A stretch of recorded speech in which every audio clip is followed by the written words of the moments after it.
Bonjour à toi, je suis ravie de te retrouver aujourd'hui dans cet épisode 7 qui est la partie 2 de l'épisode 6. Dans l'épisode précédent sur les éclairages, on était allé voir pourquoi c'était aussi difficile de choisir et on a été mettre en évidence que le problème, c'est pas le doute, c'est comment on se juge et les conséquences, les interprétations qu'on tire du fait de douter. Et aujourd'hui, on va aller voir un protocole doux de prise de décision. Donc c'est un protocole qui n'est pas à suivre forcément de manière rigide. Vous pouvez au départ, si vraiment c'est très difficile pour vous de prendre une décision, vous pouvez le prendre de manière rigide et puis une fois que arrivé à une certaine étape, vous allez vous dire « Ah bah ok, c'est bon, je sais ».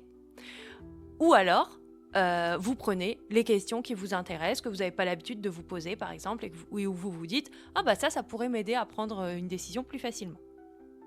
Donc il n'a pas pour vocation de supprimer le doute et de rendre le choix extrêmement facile, clair, sûr à 100%, puisqu'on a bien dit et redit qu'un choix aligné, c'est pas forcément un choix qui est sûr. Mais en revanche, ce protocole, ça va vous aider à décider de manière plus fluide et surtout en conscience. Donc si vous me découvrez avec cette vidéo, je m'appelle Audrey, je suis coach de vie et ce qui m'anime, c'est d'accompagner les femmes à vivre en conscience et à sortir du pilote automatique. Et aujourd'hui, ça passe par prendre des décisions en étant douce avec soi-même. Avant de commencer à dérouler le protocole, on va juste rapidement repasser par les points de l'épisode d'avant pour juste se rafraîchir un peu la mémoire. Si vous n'avez pas vu l'épisode d'avant, c'est vraiment le socle à partir duquel on va dérouler le protocole aujourd'hui. Donc, si vous voulez plus de détails sur les points qui vont suivre, épisode 6. Premier point, un choix aligné, c'est pas forcément un choix sûr. Donc, un choix peut être flou, imparfait, et pour autant être juste et aligné pour toi maintenant. Et aussi, si au moment où tu fais ce choix, tu te sens pas complètement rassuré, pareil, ça veut pas dire que c'est pas un choix aligné. Deuxième point, le doute fait partie du processus de décision. Donc si tu doutes, ça ne veut pas dire que tu es en train de faire fausse route, ça ne veut pas dire que tu es en train de te tromper, c'est simplement un signal qui te dit « Attention, tu es en train de prendre une décision importante pour toi ». Et en plus de ça, c'est aussi un signal que tu sors du pilotage automatique et que tu es en train de décider en conscience de ce que tu vas faire. Troisième point, ce qui rend la prise de décision difficile quand il y a du doute, c'est pas le doute, c'est le fait de te juger au moment où tu doutes. Te juger, te faire des reproches ou alors te demander de décider plus vite que tu n'es capable d'intégrer, te mettre la pression. Ce qui est douloureux, c'est ça. C'est pas le doute. C'est ce que tu te dis du fait que tu es en train de douter. Le quatrième point, c'est le regard que tu portes sur tes décisions du passé. Parce que ce regard va grandement influencer la façon dont tu vas décider aujourd'hui. Si tu regardes tes décisions passées comme une succession d'erreurs, tu vas avoir tendance à être dans un état interne de doute, de peur, de manque de confiance quant aux décisions que tu vas pouvoir prendre aujourd'hui. Alors que si tu vois tes prises de décision passées avec davantage de compréhension et de douceur, ça va augmenter ta sécurité intérieure et à partir de là, te créer un espace plus apaisé où tu peux davantage respirer, où tu as davantage de ressources pour prendre en compte les différents paramètres de la prise de décision actuelle. Encore 2 préalables importants et après, promis, on démarre. Mais être dans les bonnes conditions avant de commencer à dérouler ce protocole, surtout quand c'est les premières fois, ça me semble important. Le premier petit rappel, c'est juste que ne pas choisir, c'est déjà choisir. Donc, c'est pas pour te mettre la pression ou se mettre la pression que je veux qu'on se rappelle ça. C'est simplement pour mettre de la conscience sur « Ok, je me sens en sécurité là parce que je choisis pas, mais juste, j'ai conscience et je me rappelle des coûts de ne pas choisir, de rester dans la situation actuelle ou dans cet entre-deux. » Et le deuxième préalable, c'est le fait d'avoir bien conscience que plus tu te connais, plus ça va être facile d'utiliser ce protocole. Parce qu'en fait, il se base sur ce que tu veux prioriser en fonction de ce qui est important pour toi. Donc, plus tu sais ce qui est important pour toi, bah plus tu vas savoir facilement ce que tu veux prioriser. Donc ça va pas rendre le protocole magique, éliminer tous les doutes, mais simplement ça va rendre la prise de décision bien plus fluide. Une dernière chose, là on va dérouler les étapes ensemble, mais si tu veux un support écrit des étapes pour les garder avec toi ou les embarquer ou les mettre sur ton téléphone quand tu n'auras pas la vidéo sous les yeux, sache que le PDF il sera en description et tu pourras le télécharger gratuitement et puis l'utiliser si tu en as envie. On est parti avec ce protocole que j'ai appelé le protocole caresse. Juste parce que c'est mignon et que ça rappelle que on peut choisir sans se violenter. Donc la première étape, le C, consiste à clarifier ce que je priorise maintenant. Et je dis bien maintenant. Pas en général, pas dans l'idéal, mais vraiment dans ce choix précis. Qu'est-ce que je priorise ? La question clé dans cette étape, c'est qu'est-ce qui est le plus important pour moi maintenant ? Je te conseille de l'écrire au cas où plus tard, en repensant cette décision, tu as une forme de regret, de j'aurais pas dû faire ça, j'aurais dû prioriser ceci. En fait, revoir ce que tu priorisais sur le moment, ça peut t'aider à mettre cette conscience, cette douceur, cette compréhension sur ton choix. L'étape 2, c'est le A de avancer ou éviter. Donc, est-ce que, en prenant cette décision, j'avance vers quelque chose d'important pour moi ou je fuis un inconfort ? Les deux peuvent coexister. Je peux, en prenant une décision et avancer vers quelque chose d'important pour moi et fuir un inconfort. Simplement avoir conscience que les deux sont en train de coexister et avoir conscience des deux, ça me permet vraiment de reprendre mon pouvoir sur ma prise de décision. Donc je regarde à la fois ce qui m'attire, ce qui me donne de l'élan, ce qui me donne envie d'y aller, et en même temps, ce que je fuis, une peur, une forme de culpabilité, le regard de l'autre, etc. Étape 3, le R de regarder le coût de l'indécision. Parce que regarder le coût de choisir, ça en général, on le voit, c'est même ce qui rend un peu la décision difficile parfois. Mais en revanche, regarder le coût de ne pas choisir, c'est pas forcément quelque chose sur quoi on met de la conscience facilement ou instinctivement. Donc le coût, ça peut être, est-ce que tu as vraiment conscience de la fatigue, de la charge mentale que ça t'occupe, le fait de ruminer ? Parce que bien souvent, on voit bien à court terme que ça nous protège de ne pas choisir, mais on voit pas à long terme le coût que ça peut avoir de ne pas choisir. Donc la question clé ici, c'est qu'est-ce que ça me coûte de ne pas choisir ? 4. E comme évaluer les renoncements acceptables. Donc, comme on l'a dit la dernière fois, pour chaque choix, on a des avantages et des inconvénients. L'enjeu ici, c'est pas de trouver les choix qui n'auront pas d'inconvénients. C'est d'identifier le choix où tu es le plus OK de vivre les inconvénients, où les renoncements sont le plus supportables pour toi. Ça ne veut pas dire qu'on va t'éviter toute frustration, mais simplement, ce qui indique qu'un choix est plus aligné, c'est le fait que tu es plus prête au renoncement qu'il impose. Donc, la question clé, c'est à quoi suis-je prête à renoncer ? Quels sont les inconvénients que je suis le plus prête à vivre ? Étape 5, S comme simplifier avec un pas réversible. Un choix devient plus facile à partir du moment où tu arrêtes de dire que c'est pour toute la vie. Parce que ça crée beaucoup de pression. Donc, tester plutôt que de trancher à vie. Ça, c'est le premier élément. Et le deuxième élément, c'est de rapetisser le choix pour que tu passes à l'action et que tu sortes de l'inertie. Donc, te demander soit un choix, soit une action plus petite que le gros choix ou que la grosse action pour commencer à passer à l'action et arrêter d'être figé. Donc la question clé ici, c'est quel est le plus petit pas réversible que je peux mettre en place ? Étape 6, S comme sentir ton corps. Comme je l'avais déjà dit dans 2 épisodes avant, ton corps, c'est vraiment ta boussole. Il ne ment pas. Donc une fois qu'on a bien fait travailler le mental, qu'on a vu nos pour, nos contre, les renoncements qu'on est prêt à faire, les inconvénients qu'on est prêt à vivre, on est prêt à écouter notre corps et à revenir se connecter à nos sensations. Donc comme je te le disais tout à l'heure en préambule, là c'est pareil. Plus tu vas te connaître, plus tu vas avoir l'habitude de t'écouter, de t'observer, et mieux tu vas connaître tes sensations. Parce que pour le coup, là, il n'y a pas vraiment de sensations universelles. En règle générale, quand ton corps dit oui, tu as plutôt une sensation agréable. Et quand ton corps dit non, tu as plutôt une sensation désagréable. Pour d'autres, ça peut être plutôt le oui, c'est du calme, le non, c'est de la tension.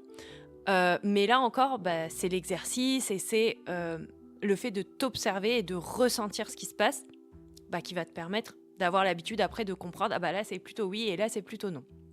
Donc la question clé ici, c'est que se passe-t-il dans mon corps quand je pense à chaque option ? Est-ce qu'il se passe plutôt une sensation de oui ou une sensation associée au non ? Est-ce que je me sens plutôt calme ou plutôt en tension ? Est-ce que je me sens, je sais pas comment le dire, mais rassemblée ou est-ce que je me sens plutôt éparpillée ?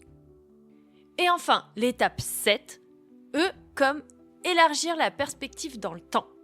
On ne veut pas faire porter au présent tout le poids de la décision. Donc, l'idée, il y en a deux. C'est de voir la prise de décision non pas comme quelque chose de figé dans le présent, mais comme un mouvement dans le temps qui passe. Et 2, c'est de ne pas chercher à prendre la meilleure décision maintenant, mais d'essayer à devenir une personne qui est capable de prendre de meilleures décisions. Donc la question clé ici, c'est est-ce que cette prise de décision m'a permis de devenir, ou me permet même de devenir une personne qui décide davantage en conscience. Je la redis du coup, parce que j'ai un peu rajouté des mots. Est-ce que ce choix me permet de devenir une personne qui décide plus en conscience, même si c'est imparfait ? Donc ça a l'air long comme ça quand je te l'explique étape par étape, mais en réalité, une fois que tu as les questions clés, ça va assez vite quand même. Enfin, à part quand tu as des étapes où vraiment tu hésites. Comme je vous le disais au début de l'épisode 6, là actuellement, j'ai une décision à prendre, c'est ok, est-ce que je m'engage à animer des ateliers dans une association ? Le côté oui, c'est le fait que j'ai envie de le faire, c'est comme un défi que j'ai envie de relever. Et le côté non, c'est que ça me demande aussi une forme d'engagement dans l'association qui va me demander du temps. Et mon temps est assez précieux en ce moment. Donc, ce que je vous propose, c'est de rapidement passer par les étapes pour vous montrer comment je fais pour prendre la décision. Et vous montrer que c'est pas si long non plus. Donc, dans l'étape 1, la question clé, c'était qu'est-ce que je priorise maintenant ? Là, clairement, en ce moment, dans ma vie, la priorité, c'est le développement de mon activité, le développement de sa visibilité. J'y passe la majorité de mon temps et ça me plaît. Enfin, vraiment, j'aime faire ça. Donc, ce que je priorise, c'est ça. C'est mon entreprise et développer sa visibilité.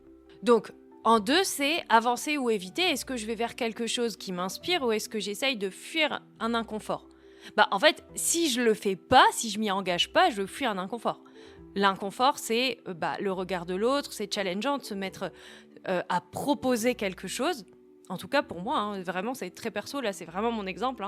Donc, c'est challengeant pour moi de proposer quelque chose, de m'exposer au jugement et à la critique. Et en même temps, ce qui m'anime, c'est, si je propose rien, je peux aider personne. Enfin, en tout cas, là, dans ce contexte. Donc, ce qui m'anime, c'est vraiment de proposer quelque chose qui va pouvoir aider certaines personnes.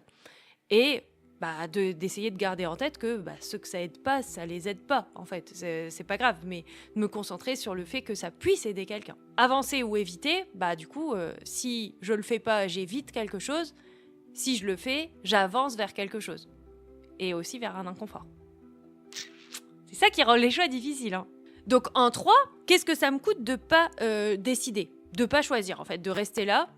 En fait, ne pas choisir, là, pour moi, dans ma situation, ce serait choisir de pas le faire. Et encore que, ça pourrait être aussi, je fais la morte et je donne plus de nouvelles à l'asso, et puis terminé, je choisis pas. Mais ça, je connais le coup parce que je me connais que j'ai déjà vécu des situations un peu similaires où j'ai pas décidé. Je sais que ce qui me prendrait beaucoup de place, avec le temps, c'est le « et si ». Et si je l'avais fait, qu'est-ce que ça aurait pu générer ? Qu'est-ce que j'aurais pu dépasser comme peur ? Comment j'aurais pu être plus à l'aise maintenant que je dois faire ceci ou cela. Donc moi, le coup, c'est vraiment la charge mentale et le « et si ». Donc, l'étape 4, le renoncement. Donc, quels inconvénients je suis prête à vivre ? Déjà, c'est voir en premier les inconvénients. Si je le fais, les inconvénients, c'est l'investissement du temps. Et en même temps, dans cet inconvénient, j'y vois aussi les avantages parce que ça me permet d'avoir des moments où je suis concentrée sur autre chose que mon activité. Et ça, c'est pas plus mal pour m'aider à respirer et ensuite à être un peu plus créative quand j'ai pensé à autre chose pendant un temps. Et l'inconvénient de pas le faire, c'est que je n'ai pas cette visibilité que je cherche. Et je me rapproche pas non plus de la personne que j'ai envie d'être, qui est plutôt quelqu'un qui dépasse ses peurs et qui passe à l'action. Donc là, clairement, je préfère renoncer au confort et aller vers la peur et aller vers le faire. Surtout que là, cette étape, elle est un peu biaisée pour moi parce que je vois directement l'avantage de l'inconvénient. Donc là, maintenant, on passe à l'étape 5. Et en fait, à ce stade, je sais déjà ce que je vais choisir. J'ai compris. En voyant en fait l'avantage de l'inconvénient, pour moi, ça fait shifter en général. Donc les étapes suivantes, là, par exemple, j'aurais pas besoin de les faire. Parce que je sais, je vais le faire. Maintenant, si besoin, je vais quand même les dérouler pour vous montrer. Et vous voyez, c'est pas obligé de tout faire à chaque fois. Et ça se passe pas non plus exactement comme c'est écrit à chaque fois. On apaise la rigidité, quoi. Mais en tout cas, pour l'étape 4, retenir que voir l'avantage que l'inconvénient peut apporter à ce que je priorise le plus, au final, c'est ça qui m'a fait choisir là. Donc l'étape 5, simplifier vers un pas réversible. Là, par exemple, plutôt que de m'engager à faire 8 ateliers, par exemple, je pourrais déjà m'engager à en faire 1 et voir ce que ça donne. Ça, c'est un pas réversible qui paraît déjà plus abordable. Ça paraît plus abordable de s'engager à en faire 1 que de s'engager sur l'année à en faire 8. Étape 6, sentir son corps. Donc là, par exemple, chaque option. Option 1, je m'engage dans l'association pour animer des ateliers. Donc moi, là, je sens, ici, ça s'ouvre. Option 2, je ne m'y engage pas et je n'anime pas les ateliers. Moi, le non, c'est ma gorge qui se serre. Ça se serre et du coup, l'air ne passe plus. Mais c'est des sensations très perso et ça fait longtemps que je les ai identifiées. Donc maintenant, ça va assez vite. Rien que quand je suis en train de le dire, je sens déjà que ça se serre. Et enfin, étape 7, élargir la perspective dans le temps.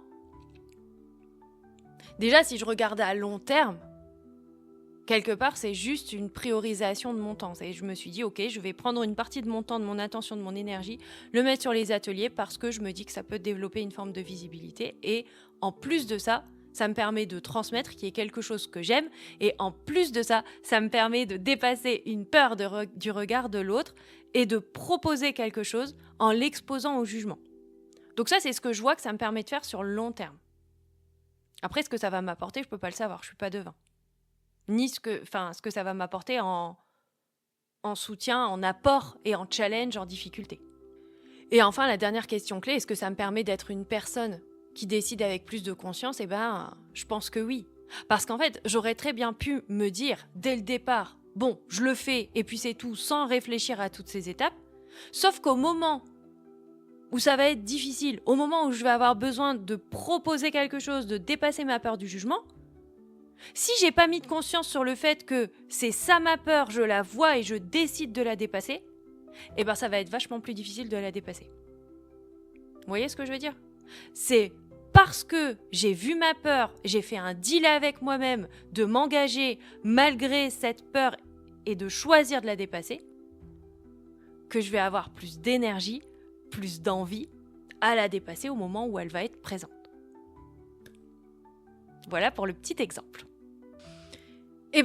Nous voilà au bout du petit voyage. Si jamais tu utilises ce protocole et que tu as des retours à me faire, n'hésite pas à le faire soit en commentaire, soit en m'envoyant un mail. Pareil, si tu as besoin d'un coup de main dans l'utilisation du protocole pour une prise de décision, dis-le moi, ça sera avec grand plaisir de te poser quelques questions qui vont te permettre de générer des réflexions pour t'aider à décider. Donc encore une fois, ce protocole, il cherche pas à éliminer le doute. Je crois que c'est la 10e fois que je le dis, mais tant pis, ce sera la 10e fois. Il cherche simplement à te respecter dans le processus de décision. Un processus dans lequel on a tendance bien souvent à se violenter, à se parler durement, à se mettre beaucoup de pression. Donc je te le répète, t'as pas besoin d'être sûr à 100%, t'as pas besoin de chercher à décider parfaitement. Tu as juste besoin de te respecter dans ce processus de prise de décision. Et pour le mot de la fin, à chaque fois j'aime bien te laisser repartir avec une phrase qui va rester en suspension là comme ça, ou pas. Bon, en tout cas je te la propose. Et aujourd'hui c'est le fait de se dire je peux avancer sans certitude tout en étant fidèle à moi-même. À bientôt. Merci de ton écoute.